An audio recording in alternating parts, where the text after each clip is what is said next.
Hello दोस्तों नमस्कार। अगर आप एक आईफोन परचेस करना चाहते हैं, उसके लिए पैसे आपने सेव कर रखे हैं पहले से ही, तो आज मैं आपको बताने वाला हूं कि आपको कौन सा आईफोन परचेस करना चाहिए और किस सेल में परचेस करना चाहिए, जिससे कि आपका बजट भी पूरा बना रहे और आप कम पैसों में आईफोन को अफोर्ड कर पाएँ। क्योंकि यहाँ पर मैंने जो अपना जो आईफोन लिया था वो 50,000 में आईफोन 13 परचेस किया था। इसके लिए आपको इंतजार करना पड़ेगा फ्लिपकार्ट की बिग बिलियन डेज सेल के लिए। तो फ्लिपकार्ट की बिग बिलियन डेज सेल जो है वो आपको सितंबर महीने में आती हुई देखने को मिल जाती है हर साल। ये सेल हर साल लगती है और इसमें आईफोन जो है वो काफ़ी ज़्यादा अफोर्डेबल प्राइस पर आपको देखने को मिल जाते हैं। उस समय एप्पल नया फ़ोन लॉन्च करती है और पुराने की जो प्राइस है वो अपने आप डाउन करती है, तो उसमें आपको 10,000 का डिस्काउंट मिलता है। साथ में फ्लिपकार्ट की जो सेल होती है उसमें और भी लंबा आपको डिस्काउंट मिल जाता है। तो इस साल की प्राइसिंग जो है वो क्या होने वाली है, आपको कौन सा आईफोन लेना चाहिए, उसके बारे में भी मैं आपको बता दूं। आईफोन 11 अगर आप परचेस करने की सोच रहे होंगे, आपको लग रहा होगा कि Flipkart big billion day sale में तो ये कितने का मिलेगा। फिलहाल में इसकी जो प्राइस है 41,000 रुपीज़ देखने को मिल रही है और ये सेल के दौरान आपको 24,999 रुपीज़ यानी कि 25 के अराउंड में जाता हुआ देखने को मिल जाएगा। अगर आप आईफोन 11 परचेस करने की सोच रहे हैं, आपका बजट 25,000 के अराउंड ही है, तो आप इसको बाय कर सकते हैं। लेकिन मैं रिकमेंड नहीं करूँगा, क्योंकि इसमें आपको 3 चीज़ें जो हैं वो नहीं मिलती हैं जो कि ज़रूरी हैं।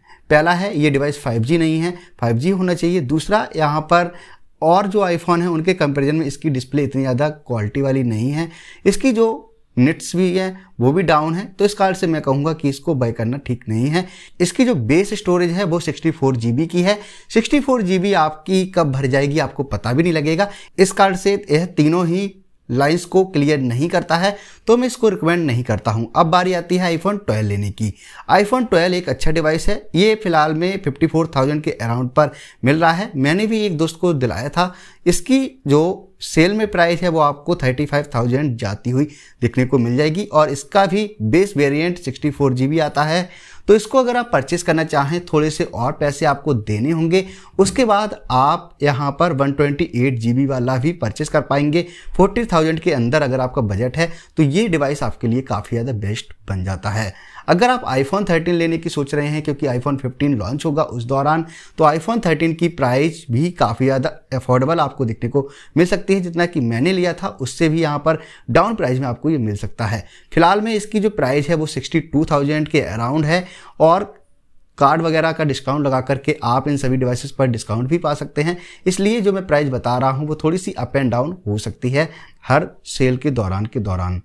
साथ में इसकी जो सेल के दौरान जो प्राइस जाएगी वो 45,000 के अराउंड में आपको आईफोन 13 मिल सकता है। अब बात कर लेता हूँ आईफोन 14, क्योंकि आईफोन 15 लॉन्च होगा तो आईफोन 14 भी जाहिर सी बात है इसका भी प्राइस काफ़ी ज़्यादा डाउन जाना चाहिए। तो ये जैसा कि आईफोन 13 का जो प्राइस गया था वो 48,000 पर गया था और इसका भी जो प्राइस है वो 48,000 के अराउंड में आपको देखने को मिल सकता है। तो ये भी यहाँ पर कमाल की बात हो जाती है। अगर आप आईफोन 14 लेंगे तो आपको केवल 1 साल का अपडेट जो है वो डाउन मिलेगा और बाकी के सभी अपडेट आपको एक्स्ट्रा मिल जाएंगे इन फ़ोन्स के कंपैरिजन में आईफोन 13, 12, 11 के।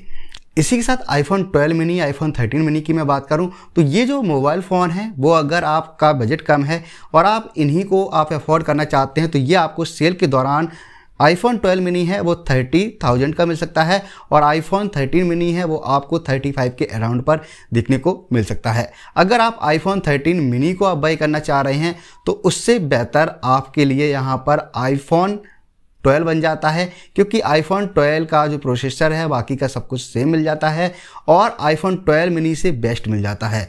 तो इसलिए आप आईफोन 12 को आप प्रेफर कर सकते हैं आईफोन 13 मिनी के कंपैरिजन में, क्योंकि यहाँ पर बजट भी आपका लगभग उसी के समान है। अब मैं बात करूँ आईफोन 12 या फिर 13, इन दोनों में से आप किसको प्रेफर करेंगे लेने के लिए। अगर यहाँ पर कंपेयर करूँ तो इनके कंपैरिजन में अगर डिस्प्ले की बात की जाती है तो आती है नॉच की बात।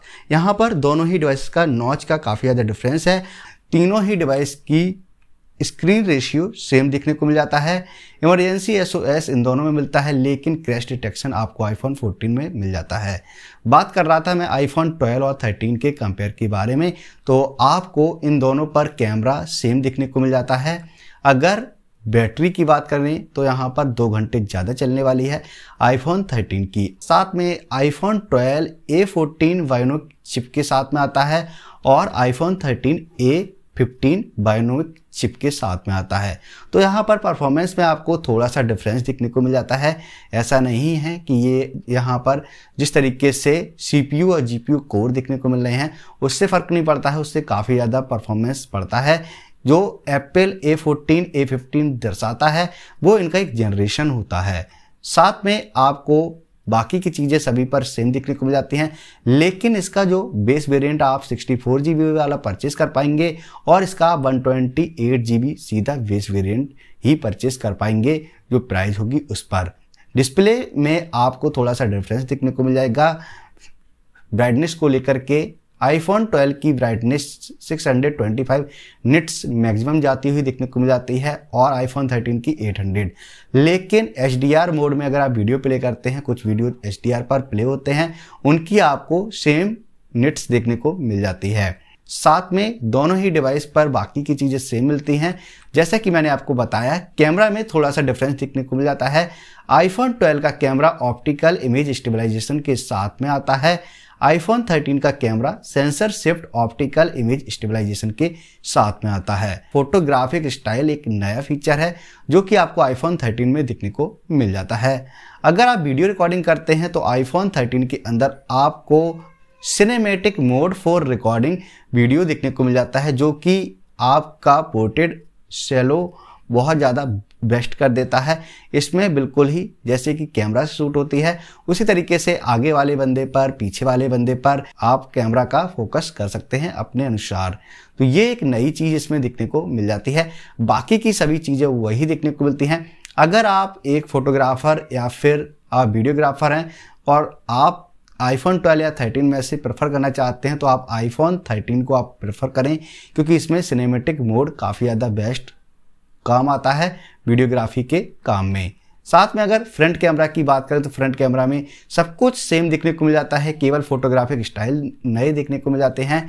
अगर आप फोटोग्राफिक स्टाइल की बात करें तो ये आपको कुछ नए स्टाइल्स इसमें ऐड हुए देखने को मिल जाते हैं। बाकी की अगर आप सेलुलर एंड वायरलेस में चीज़ें देखें तो बिल्कुल ही सब कुछ सेम देखने को मिल जाता है। इसके अंदर कोई भी डिफरेंस नहीं है और सब कुछ सेम मिलता है, कुछ भी कहीं पर फ़र्क दिखने को नहीं मिलता है। तो ये जो डिफरेंस है केवल आपको आईफोन 13 और 12 के अंदर बैटरी लाइफ को लेकर के, परफॉर्मेंस को लेकर के और साथ में कैमरा क्वालिटी को लेकर देखने को मिल जाता है। अगर आप आईफोन 13 तक का बजट रखते हैं तो आप 13 परचेस करें, नहीं तो आप आईफोन 12 के साथ भी जा सकते हैं। डिवाइस 5G हैं दोनों ही डिवाइस बिल्कुल ही अच्छे हैं। फिलहाल में ये जो डील्स हैं वो फ्लिपकार्ट बिग बिलियन डेज में आपको काफ़ी ज़्यादा बेस्ट प्राइस पर ये जो फ़ोन है वो मिल सकते हैं। इसलिए अगर आप अभी इस सेल में लेने की सोच रहे हैं, फ्लिपकार्ट की जो आने वाली है 4 तारीख से, उसमें आप ले तो लेंगे परंतु उतना ज़्यादा प्राइस डिस्काउंट नहीं मिलेगा जितना कि Flipkart big billion days cell में मिलता है। तो इसलिए आप अभी के लिए रुक सकते हैं फिलहाल में, अगर आप इंतज़ार कर सकते हैं तो, वरना आपके 4000 रुपीज़ से लेकर के 9000 रुपीज़ तक एक्स्ट्रा देने पड़ सकते हैं अभी की जो सेल में है। जो प्राइस अभी देखने को मिलेंगे उससे ज़्यादा अच्छे प्राइस आपको Flipkart big billion days cell में मिल सकते हैं। फिलहाल में आज की जानकारी कुछ इतनी ही थी और जानकारी के साथ अलग वीडियो में मैं आपको मिलूंगा। तो फिलहाल में चैनल को सब्सक्राइब करना मत भूलना और इन्फॉर्मेटिव जानकारी के लिए। Thank you. जय हिंद, जय भारत, वंदे मातरम।